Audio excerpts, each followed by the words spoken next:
Hari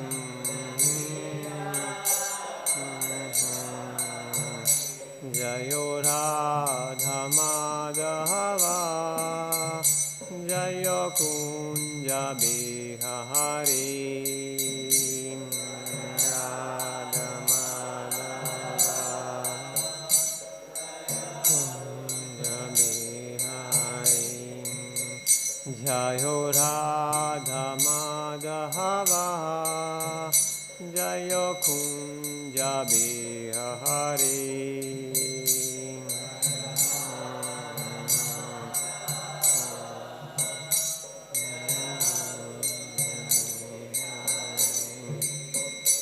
Jai Gopi Janna Vallabha Jayo Giri Varadhari Jayo Giri Varadhari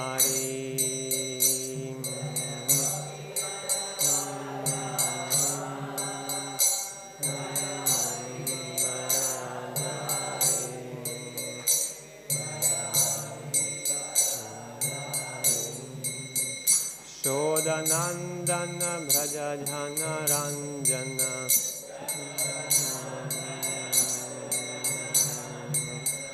Shodanandana Braja Jana Ranjana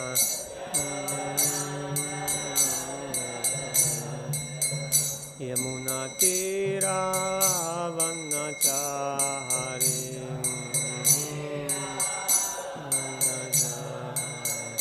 Jayo Radha Madhava Jayo Kunja Bihari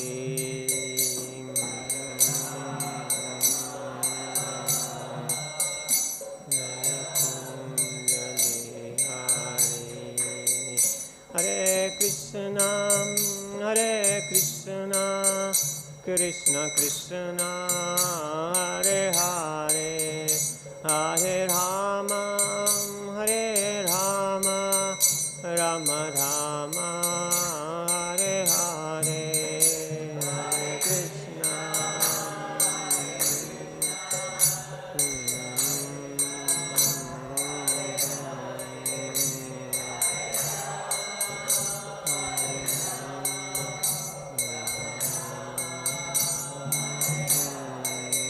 Hare Krishna Hare Krishna Krishna Krishna Hare Hare Hare Rama Rama Rama Hare Hare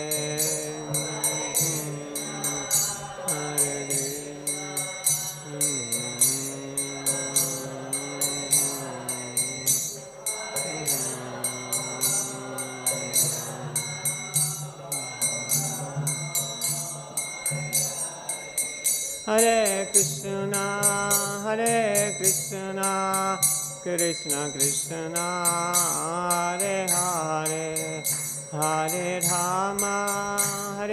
Rama Rama Rama Hare Hare Hare Krishna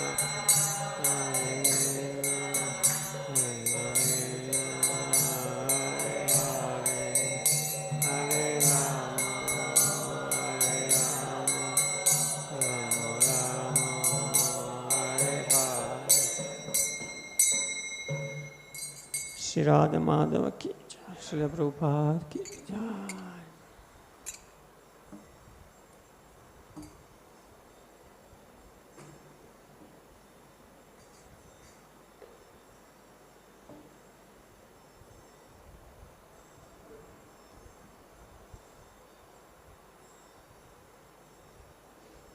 This morning we are reading from Srimad Bhagavatam, canto, second canto, chapter 10, entitled Bhagavatam is the answer to all questions, shloka 25. Om Namo Bhagavate Vasudevaya. Om Namo Bhagavate Vasudevaya. Om Namo Bhagavate Vasudevaya.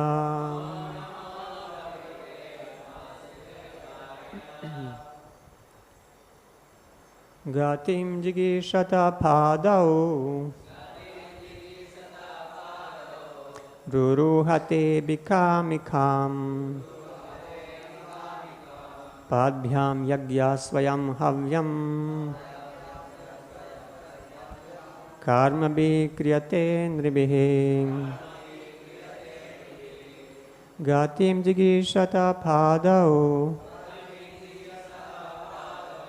Ruruhate bikamikam Padbhyam yagya swayam havyam Karmi kriyate nribhim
Svayam havyam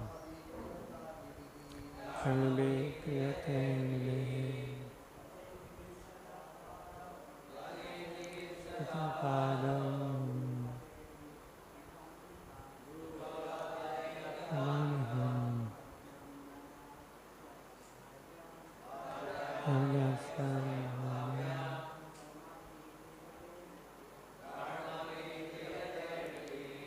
Vaishnavis?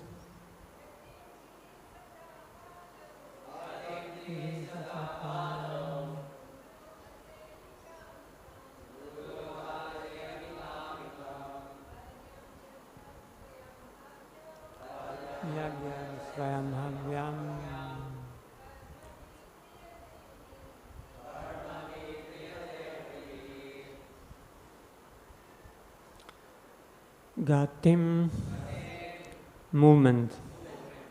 Jigishatam, so desiring. Pado, the legs. Ruruhate, being manifested. Abhikamikam, purposeful. Padbhyam, from the legs. Yagya, Lord Vishnu. Swayam, personally, himself. Havyam, the duties. Karma, by one's occupational duty. Kriyate, cause to be done. Nribhi, by different human beings. Translation, purport, by His Divine Grace, A.C. Bhaktivedanta Swami Srila Prabhupada. Thereupon, because of his desiring to control movement, his legs became manifested. And from the legs, the controlling deity named Vishnu was generated. By his personal supervision of this act, all varieties of human beings are busily engaged in dutiful occupational service. Purport. Every human being is engaged in his particular occupational duty, and such activities are visible as men go hither and thither. This is very prominently visible in big cities of the world. People are going all over the cities with great concern from one place to another. This movement is not limited only to the cities, but is also visible outside the cities from one place to another and from one city to another by different means of vehicles. Men are moving by cars and rails on the roads, but subways within the earth and by planes in the sky for the purpose of business success. But in all these movements, the real purpose is to earn wealth for comfortable life. For this comfortable life, the scientist is engaged, the artist is engaged, the engineer is engaged, the technician is engaged, all in different branches of human activity. But they do not know how to make the activities purposeful to fulfill the mission of human life. Because they do not know this secret, all their activities are targeted towards the goal of sense gratification without control. And therefore, by all this business, they are unknowingly entering into the deep regions of darkness. Because they have been captivated by the external energy of the Supreme Lord, they have completely forgotten the Supreme Lord Vishnu, and thus they have taken it for granted that this life, as presently manifested under the conditions of material nature, is all in all for enjoying the highest amount of sense gratification. But such a wrong conception of life cannot give anyone the desired peace of mind. And thus, in spite of all advancement in knowledge, by use of the resources of nature, no one is happy in this material civilization. The secret is that at every step they should try to execute sacrifices towards the path of world peace. The Bhagavad Gita also advises the same secret in the following verses. Svesve karmanya bhirhata samsiddhim labate naraha swakarma nirata siddhim yatha vindati tachrino yatta pravritir bhutanam yena sarvam idam tatham swakarmana tam abhyarchya siddhim vindati manava. The Lord said to Arjuna, just hear from me how one can attain the highest perfection in life simply by discharging his specified occupational duty. Man can attain the highest perfection of life by worshipping the Supreme Lord and by performing sacrifice for the sake of the Supreme Lord Vishnu, who is all-pervading and by whose control every living being acquires his desired facilities according to his personal propensity. There is no harm in having different propensities in life, because every human being is proportionately independent to chalk out the plan of his life by different occupations. But one should make it a point in his life to know perfectly well that he is not independent absolutely. One is certainly under the control of the Supreme Lord and under different agencies. Knowing this, one should make it a point that by his work and the result of his labor, he serves the Supreme Lord as prescribed by the authorities expert in the transcendental loving service of the Supreme Lord Vishnu. For performing such occupational duties in life, the leg is the most important instrument of the body, because without the help of the legs, one cannot move from one place to another, and therefore the Lord has special control over the legs of all human beings, which are meant for performing yagyas. Om Jnanatimirandasya Gnanjana Shalakaya Chakshu Unmilitam Yena Tasmai Shri Gurave Namaha Namam Vishnu Padaya Krishna Prishtaya Bhutale Srimate Bhaktivedanta Swaminiti Namine Namaste Saraswati Devi Gauravani Pracharine Nirvishesha Shunyavadi Pashyata Deshatharine He Krishna Karuna Sindho Dina Bandho Jagatpate Gopesha Gopika Kanta Radha Kanta Namostute Tapta Kanchana Gorangi Radhe Vrindavaneshwari Vrishabhanu Sute Devi Pranamami Hari Priye Namo Mahavadanyaya Krishna Prema Pradayate Krishna Krishna Chaitanya Namne Gaurat Vishya Namaha Jai Shri Krishna Chaitanya Prabhu Nityananda Shri Advaita Gadadhar Shivasadi Gaura Bhakta Vrinda Hare Krishna Krishna Krishna Hare Hare Hare Rama Rama Rama Hare Hare. Hare Krishna, welcome everybody this morning. So in the previous verse, and in this verse we hear about manifestation of different sense organs of Virat Purusha and presiding deities who are controlling these sense organs. So in the previous sloka we heard about creation of the hands, now we hear about manifestations of legs. And the Lord Vishnu, who is presiding deity of the legs, which is telling us about the importance of legs.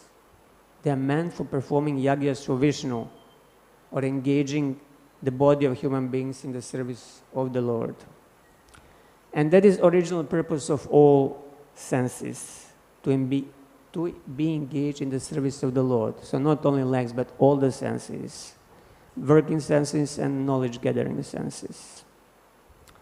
But unfortunately, especially in this age, most of the people, they do not use their senses for that purpose. For example, legs are mostly used, as Prabhupada says, for moving hither and thither. For what purpose? People are moving, but why they are moving? Just imagine a picture of big city, Kolkata, New York, London. Thousands and thousands of people on the street, on work days, on busy morning hours. They're going here and there, and it's very difficult to stop them.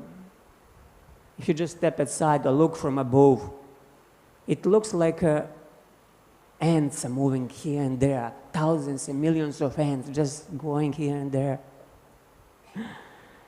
And not only on legs, they are moving also on the wheels, on 2 wheels, on 4 wheels, hundreds and thousands of cars and motorcycles. They are going on the highways here and there. There is basically no difference between thousands of ants busily going and crawling here and there. Where are they going? Where are all these people going on the streets of these big cities? They go to work, to their offices, factories, schools. They're going for discharging their occupational duties.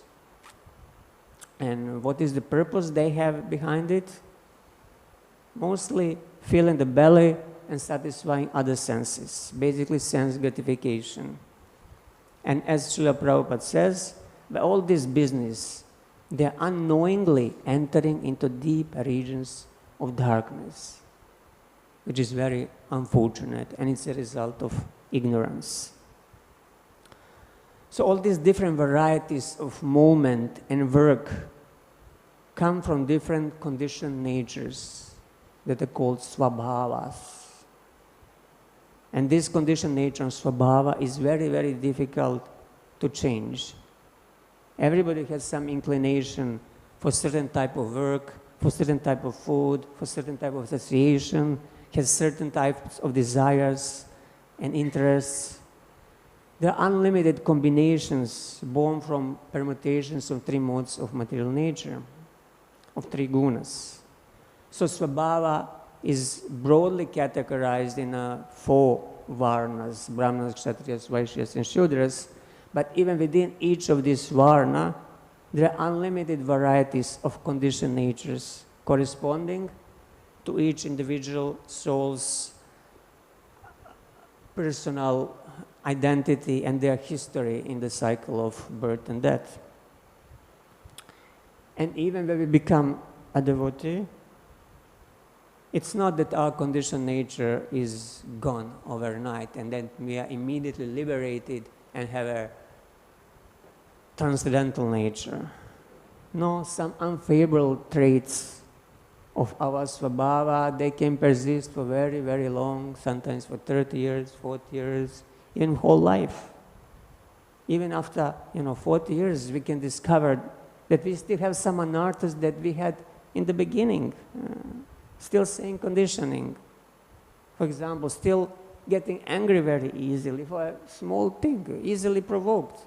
Or we are still very nervous or anxious, or still quite proud, or still have tendency, to exploit or cheat others.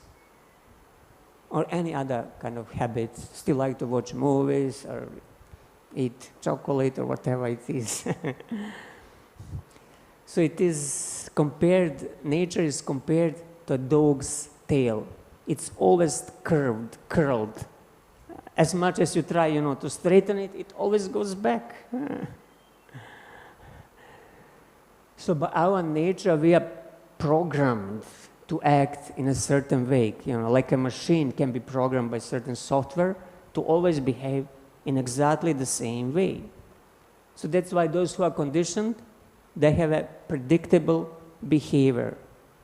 If you know very well somebody, you know how that person is going to react if you tell him this or that. You know how to make him angry, you know how to make him peaceful, because he's programmed in a certain way, and you just need to know what his program is.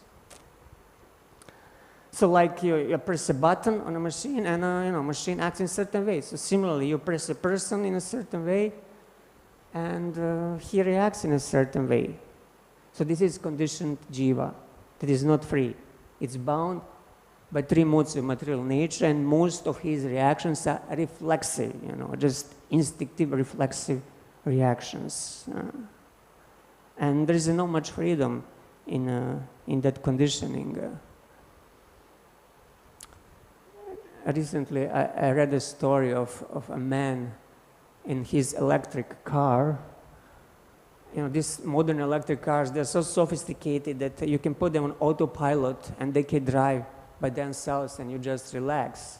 So this man, he was driving in his electric car on autopilot, and at one point he could not switch automatic mode off. He could not take over the control of the car. He tried pressing the brake, switching off. Nothing would work. He was robbed, and the car was going 60 miles per hour by his own program somewhere, and he didn't know what to do. So he called police, and 5-6 police cars, they were chasing this electric car, and at the end, one big police car had to stop on the front, so his car could bump into it. In this way, they managed to stop it. So in a similar way, conditioned living entity is, locked in the car of this body and mind and programmed by his conditioned nature. So development of a human being means that we are changing the traits of our conditioned nature from those who are unfavorable to those that are favorable. So unfavorable qualities are sometimes called anarthas, unwanted things in the heart. As I mentioned, they can persist for a very long time, especially if one does not want to change them, or if he doesn't know how to change them. But both things are needed. You need to want to change, to recognize first that something is wrong in my nature, and second thing, you need to know how to change it. So I don't want to be angry, anxious, lusty, greedy, envious, jealous, but what do I want if I don't want these negative qualities?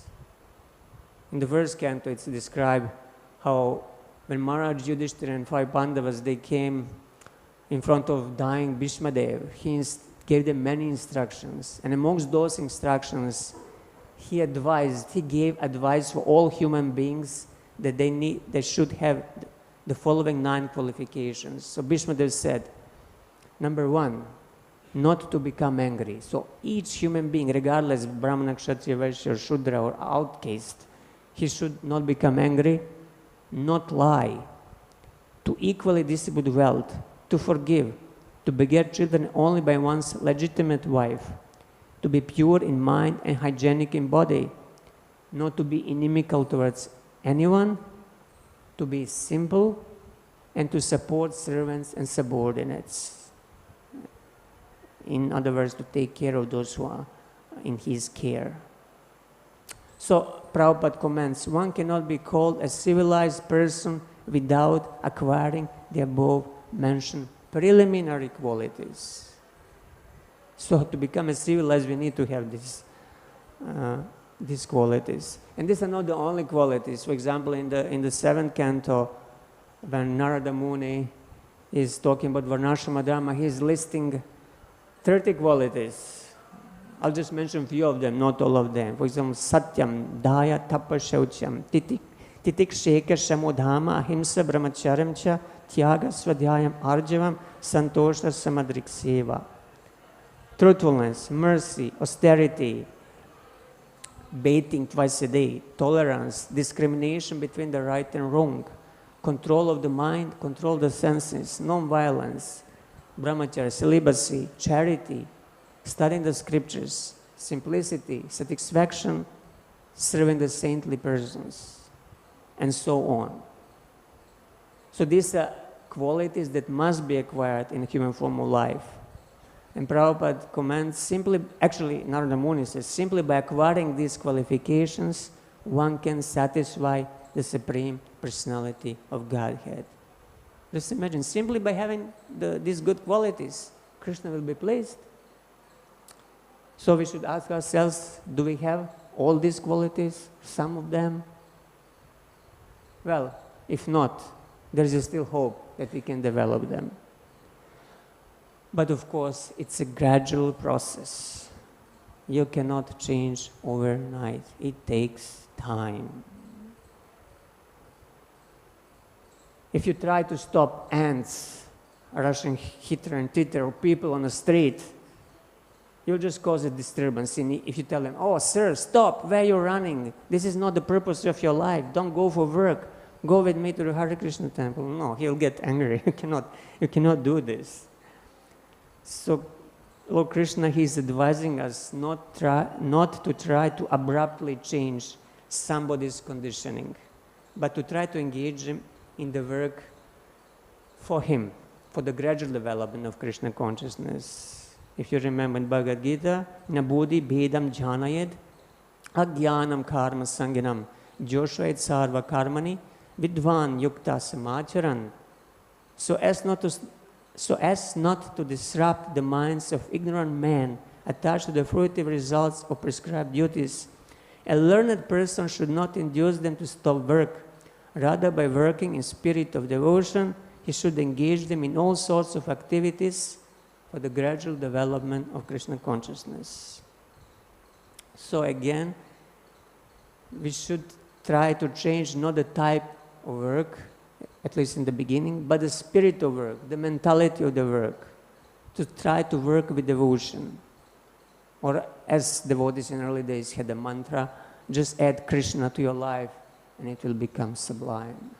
You don't need to give up your job, you don't need to join a temple and become full-time monk. No, just add Krishna. And this is confirmed by Sutta Goswami, Srimad Bhagavatam, in the second chapter of the first canto. Ata pumbir dvija shrishta varnashrama vibhagasha svanushthitasya dharmasya samsidir haritoshanam. It is therefore concluded that the highest perfection one can achieve by discharging duties of his own occupation according to Varnashrama division is to please the personality of Godhead. Samsidir haritoshanam. This is the perfection of all one's occupational duties.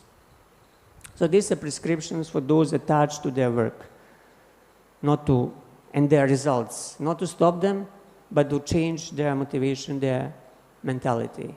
So instead of running hither and thither to fulfill our bellies and satisfy the other senses, we should try to do the same thing for the pleasure of the Lord. Dedicate our work for His pleasure. So before we can teach people how to work, we should be knowing it and practicing it ourselves. So how is it done? The question is. Let's look at some steps. First step is sambandha as usual. One needs to know, or we need to know who we are, and to be conscious of it while performing the work. For example, if I think I'm a cat, although I have a human body, can I properly perform my human activities, go for work and do other things? No, I think I'm a cat, so I will do things that cats do. If you didn't know, I also didn't know that recently in the West there's a new trend of some people identifying themselves with different sort of animals, like wolves, cats, foxes. And sometimes they go on the street and protest, hundreds of people, I've seen a video, hundreds of people were howling like wolves on the street of Germany, asking to be recognized as wolves. What can we say? They feel the need to be recognized because they think they're wolves. So these are some of the examples of one's self-image that does not match the body. But generally they do. Men think he's a man, not a rabbit. But even then, when man thinks he's man's body or woman thinks he's a woman's body, it is still misidentification because we are not these bodies. We are the spirit souls, we are the jivas. So conditioned living being is identified with the body, and naturally all the work that conditioned jiva does is for the benefit of the body. Because I think I'm a body, whatever I do, it's for the pleasure of the body. So body-mind consciousness is default consciousness of everybody in this world. So if we do not put deliberate effort in going beyond that default identification, we will act on that body-mind platform, and all our work will be done for the body and the mind. So this applies not only to performing one's occupational duties within Varnashrama, but also to our activities in Krishna consciousness. It's also relevant for devotees. If I'm not clear who I am, but just mechanically go to the temple for Mangalarati, chant my rounds, do this and that, it becomes a ritual, a mundane religiosity. I'm not really doing it for Krishna's pleasure, I'm just doing it because I've seen other devotees do it. So it's a ritual. So hopefully I'll get some good results for myself, some sukriti, some piety. Therefore, it is very important before doing any work or any service, as we devotees call our work, is to be first conscious who we are. I'm Nitya Krishna Das, eternal servant of Krishna, part and parcel of Krishna. In psychology, there is something called self-image and the public image. What is public image? Public image is how others perceive us, how others see us. And that public image sometimes or often can be very much fake or false.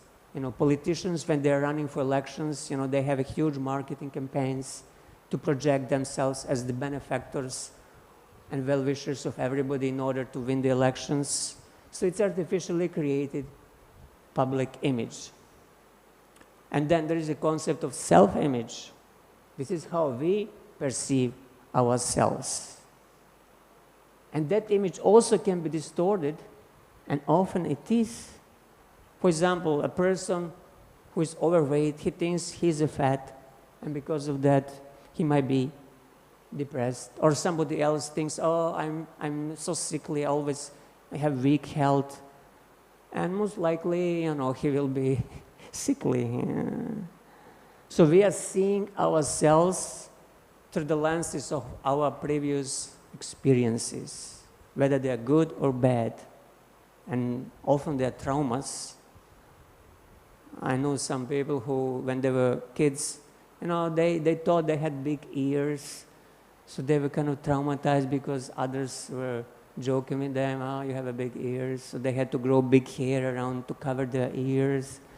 And even when they have grown up, still these big ears, in their own mind, caused them trouble, so they went for surgery, you know. Sometimes people do plastic surgery to change some facial, you know, features in order to feel good, to have some good self-image.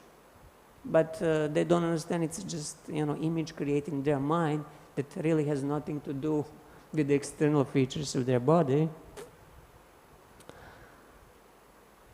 There was one experiment I read about. Some researchers, they had some patients in a mental asylum, in a mental institution, and they asked them to fill some tests just to check where they are. And of course, they took these tests, and the results were confirming, yeah, these people are sick, mentally sick. But then they did something different. They told all these patients, please imagine that you are sane, that you are normal. And now try to solve all these tests with this conception of yourself being a normal, like everybody else. And patients, they did exactly what they were asked for. And surprisingly, the results were like almost of those of normal persons. They filled the, you know, the test correctly because they try to think as the normal persons. So material world is also like a mental institution. Everybody is insane by forgetting their eternal identity. So that's we need Shastra, Guru and Sadhus to tell us who we are. I'm by nature eternal servant of Krishna, but by some misfortune, due to being inimical towards him from time immemorial, I have been identifying with his body and the mind. Now, pujaris, before going to the altar, they're supposed to do Bhutta Shuddhi meditation. Theoretically, I don't know who is doing it because everybody is in a rush and has no time. But theoretically, we are supposed to do Bhutta Shuddhi, means to purify the elements of this body and identify ourselves as the servant of Krishna through meditation. And then, with this consciousness, go on the altar and serve the Lord. Chaitanya Mahaprabhu, he tells us, Naham vipro nacha nara patir na vaishyo na shudro naham varni nacha griha patir navanasto yatirva kintu prodya nikila paramananda purni purna mrithabdher gopi bhartu padakamalor dasa dasa anudasa. So I'm not a Brahmana, Kshatriya, Vaishya or Shudra. I'm not a Brahmachari, Grihastha, Vanaprastha or Sannyasi. I'm the servant of the servant of the servant, the lotus feet of Lord Krishna, who is the maintainer of gopis, Gopi Bhartu. This is my real identity. So this is the first step. Once we purify our conception of ourselves, our self-image, then we can approach the activity that we are supposed to do in a proper manner. Whether it be a deity worship, or is it a chanting, or any other labor of bhakti, or our occupational duty. So we need to remind ourselves again and again, as many times during the day it is necessary, before doing anything. I'm a servant of Krishna. I'm a servant of Guru and Vaishnavas. So this was the first step. What is the second step? Second step before doing anything is to formulate our sankalpa, our intention, what we intend to do in the service we are undertaking. If before this we clearly establish in our mind that I'm Krishna's servant, that naturally the purpose of all our work, of all our activities will be to please him. I mean, this is definition of the servant, to please the master. So thus we state our sankalpa, intention, by declaring to ourselves or to Krishna, I'm a Krishna servant and I want to make him happy by doing this, by chanting my rounds, by hearing Bhagavatam, by cleaning the temple, or doing any other thing, doing my occupational duty, my job. Same principle applies. I'm doing this for Krishna's pleasure. We have to remember that before doing anything. So if we don't do these two steps, identify ourselves as Krishna's servants and do not dedicate our work to Krishna, but just do it mechanically, most likely it will just a work done on a bodily platform, and the result of it will be material, karma file. Like in case of ordinary work, of course, if it's a limbo bhakti, it will be agyata sukriti or a mixed bhakti, but it will not be a pure bhakti. For it to become pure devotional, unalloyed devotional service, Shuddha Bhakti, the consciousness of the servant and intention to please the Lord must be there. It's absolutely necessary. So in the Bhagavatam, we also find the procedure for offering our work to Krishna. It's in 11th canto where Sri Kavi Yogendra is teaching Maharaj Nimi. He says, Kayena vacha manasendriyairva. Whatever one does with his body, words, mind, and the senses, buddhyatmana vanusrita svabhavat. Whatever one does with his intelligence or purified consciousness according to one's svabhava, karoti yad sakalam parasmai naraya nayeti samarpayet tat. One should offer to the Supreme thinking, this is for the pleasure of Narayan. So whatever we do with our body, mind, and words, we should offer to the Lord thinking this is for the pleasure of Narayan. Srila Bhaktisiddhanta Saraswati Thakur, commenting on this verse, he says that the person who is doing this, who is offering whatever he does to the Lord, he cannot anymore be considered to be on the same level as a karmi, fruitive worker, who is doing everything for the sense gratification. Apparently, this person who is offering everything to the Lord, he looks like a conditioned soul, he acts like a conditioned soul, but because he offers all his activities to the Lord, he is no longer touched by countless miseries that arise from the reactions to materialistic activities. So there are those karmis or fruitive workers who are sufficiently pious and they follow the example of sadhus, of self-realized souls, so they dedicate the fruits of their activities to the lotus feet of the Lord, although they are still attached to their work. And although this is counted as karma mishra bhakti, or devotional service mixed with desire for karma, still that devotional service is gradually bringing them to the level of pure devotional service. It's a progressive step forward. And Srila Sridhar Swami, commenting on the same verse, he says that the primitive materialistic concept is to consider that Supreme Lord is present only in a temple, and then we have to go to the temple or church to offer our activities, our offering to the Lord. No, he says those who are more advanced, they are in their normal daily activities offering everything to the Lord. They do not claim proprietorship of their daily activities, but they offer everything to the Lord in the course of their day. Because the perception of anything as separate from the Supreme Lord or his proprietorship is called maya or illusion. So we should not see that anything is separate from him. Otherwise, we are illusioned. So while working, everybody should meditate on the Supreme Lord, thinking, Yat Sakalam Parasmai Narayanaya. I'm working for the Supreme Lord, for Narayan. And whatever results come from that work, I shall keep the bare minimum that is necessary for my personal maintenance, and the rest I will offer for the glorification of Narayan. And Srila Vishnu Chakri Thakur, he compares ordinary sense gratifier who gets up in the morning and then he brushes his teeth, takes bath or not takes bath, drinks tea, drinks coffee, watches TV. And he says that sense gratifier executes all these activities for his personal material enjoyment. Karmi, fruitive work, on the other hand, he does the same activities following the karma kanda prescription of the Vedas for the pleasure of demigods and forefathers, pitris. But devotee, he is the higher of these two categories. He does everything for the pleasure of Narayan, in the same way as they do for the pleasure of their own selves or the demigods.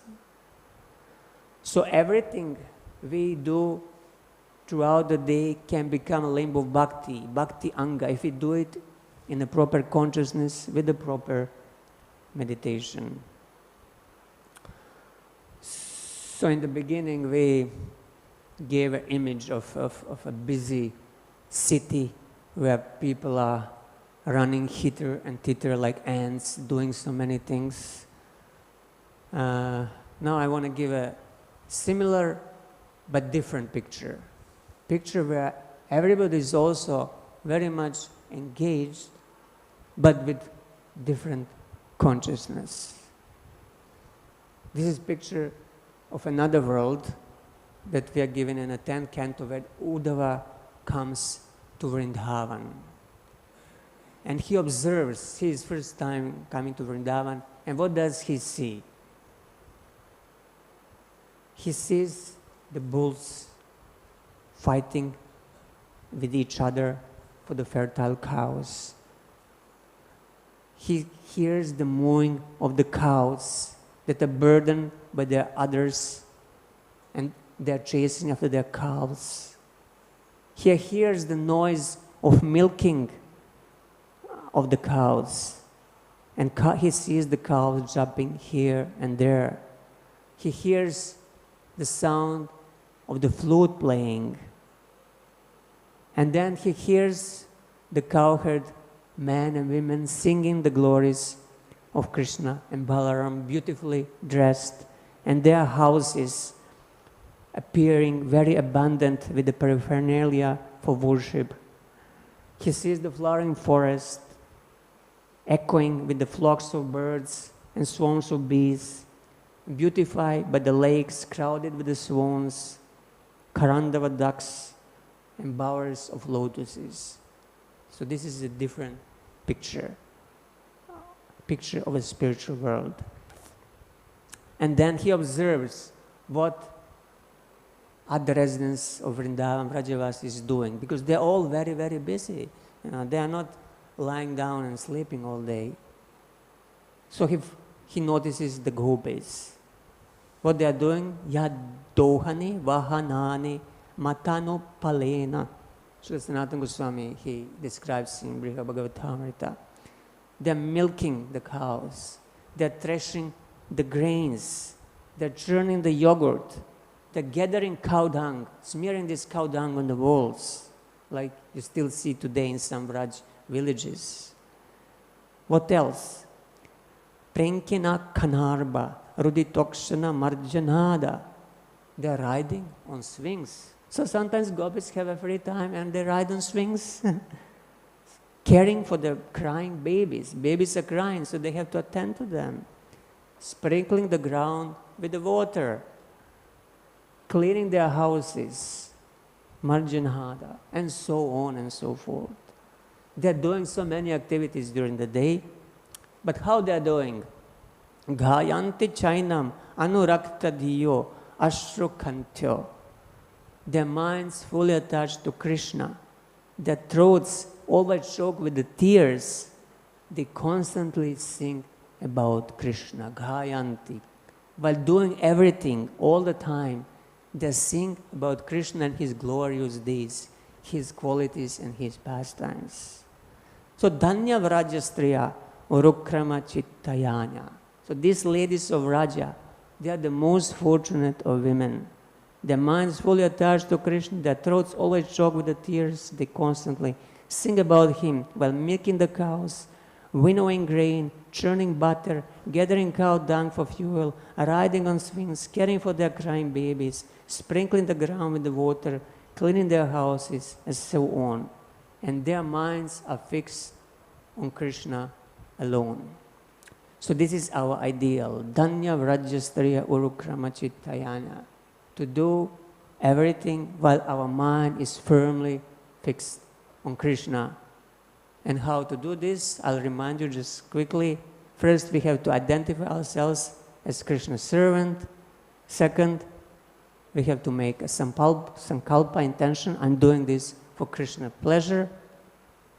And then there is a third thing. During the day we need to hear and chant about Krishna, and then naturally Krishna and his form, qualities and pastimes will come to our mind during our daily activities. Okay, I think I will stop here. If you have any questions or comments, please.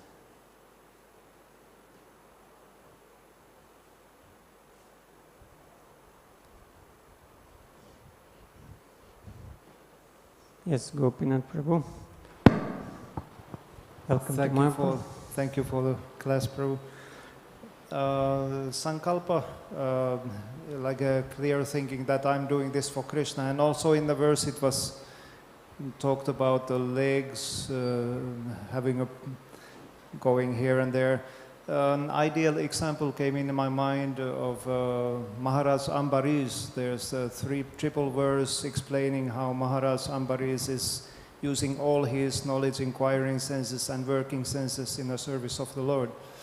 Perfectly could we kind of say that he could be like an icon of Sankalpa, or what do you think? Yeah, the Maharaj Ambarish is the example of one who achieved perfection by doing all 9 limbs of bhakti. So he engaged everything, his legs for going to the temple, his hands for cleaning the temple, his words glorifying the Lord, and so on and so forth. And definitely, yeah, he's the example of one who does everything with attention to serve the Lord.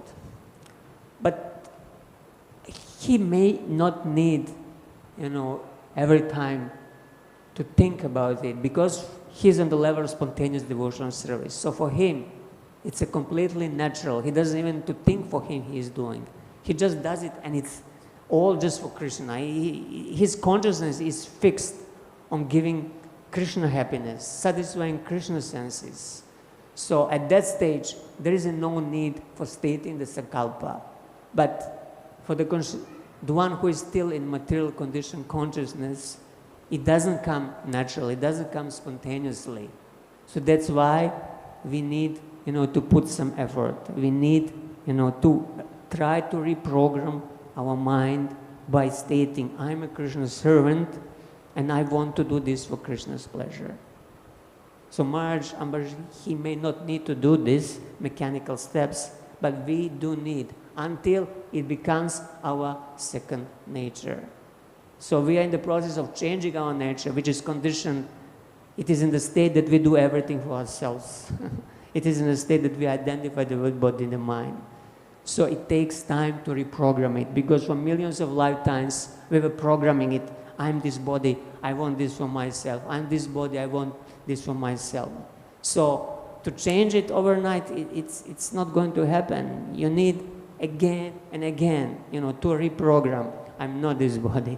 Why Prabhupada, on so many places, he states, we are not this body, we are not this body, we are not this body. Because he knows that this conception is so deeply rooted in our consciousness that we need to hear it again and again. And we need to hear what we are. I'm a servant of Krishna, I'm a servant of Krishna. So we need to repeat to ourselves. Otherwise, we'll be on the autopilot, Mechanically, we will not think what we are, but we will act as a body, and we will act for the pleasure of the body. It will be just spontaneous to our conditioned nature, to our conditioned svabhava. So in order to break this cycle, we need to consciously try to reprogram the mind by stating, I'm a Krishna servant, I'm doing this for Krishna service. Again and again, day after day, until it becomes natural, like in Maharaj Ambarish's case. And then there's no need to repeat it anymore. But at this stage, at least in my stage, we need to. Yes, Prabhu.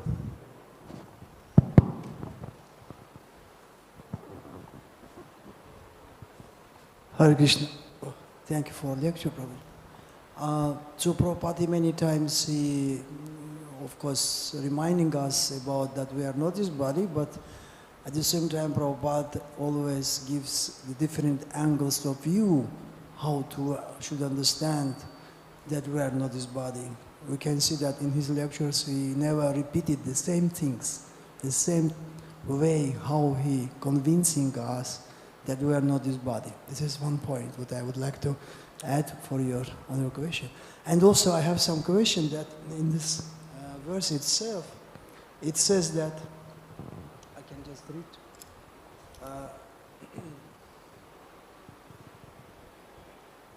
I can just comment quickly. Thereupon, because of his desiring to control movement, his legs became manifested, and from the legs, the controlling deity named Vishnu was generated.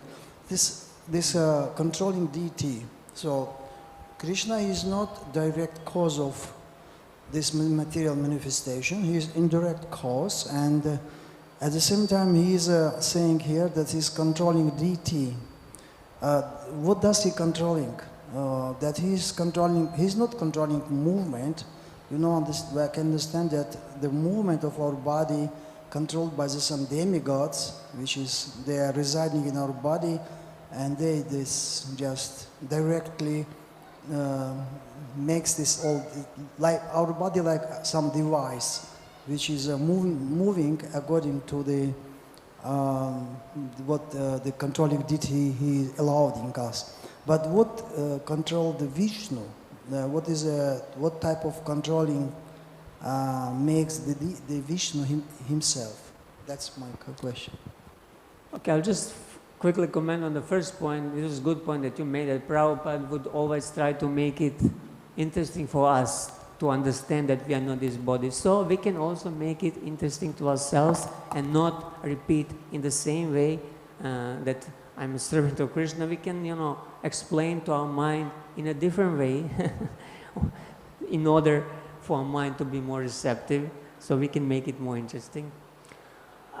In regard to Lord Vishnu controlling, this is the Krishna, he expands into so many Vishnu expansions for different purposes.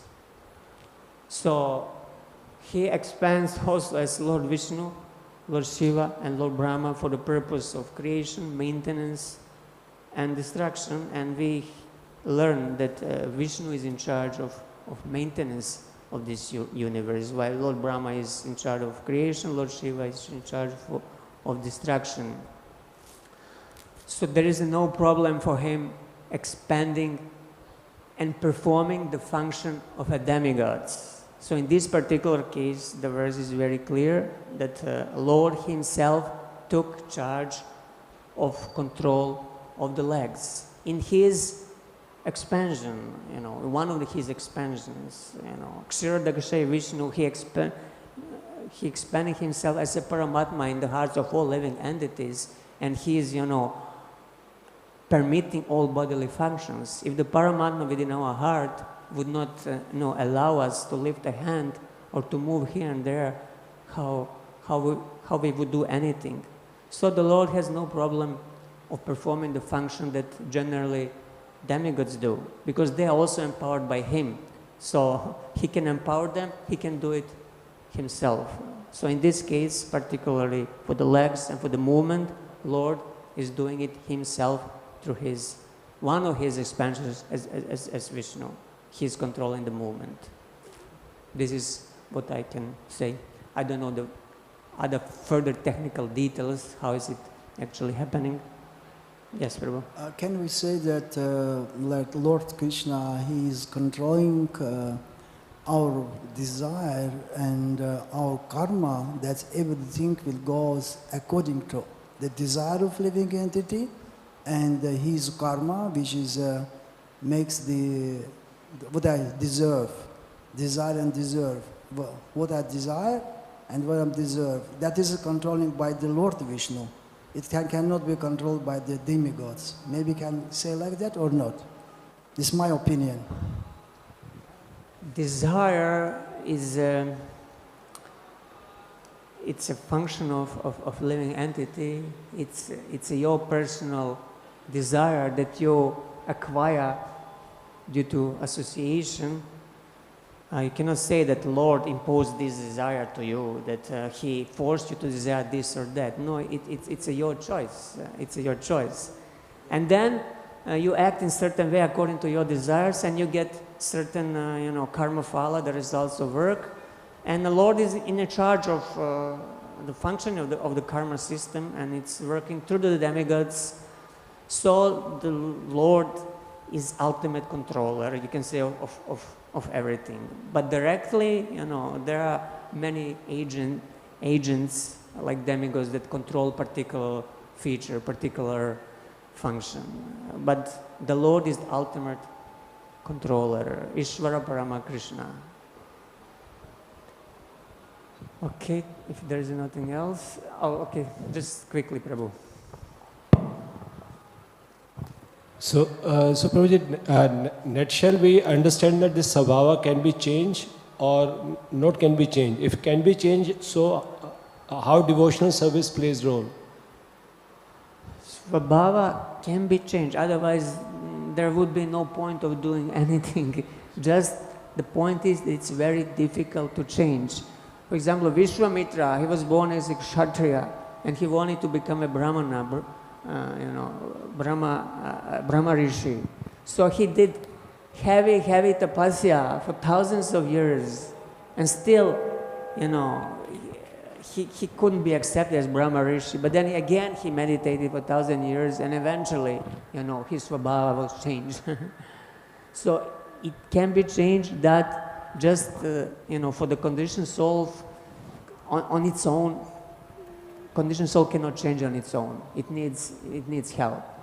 And the most, potent agent of changing is devotional service. Nothing else can change it faster.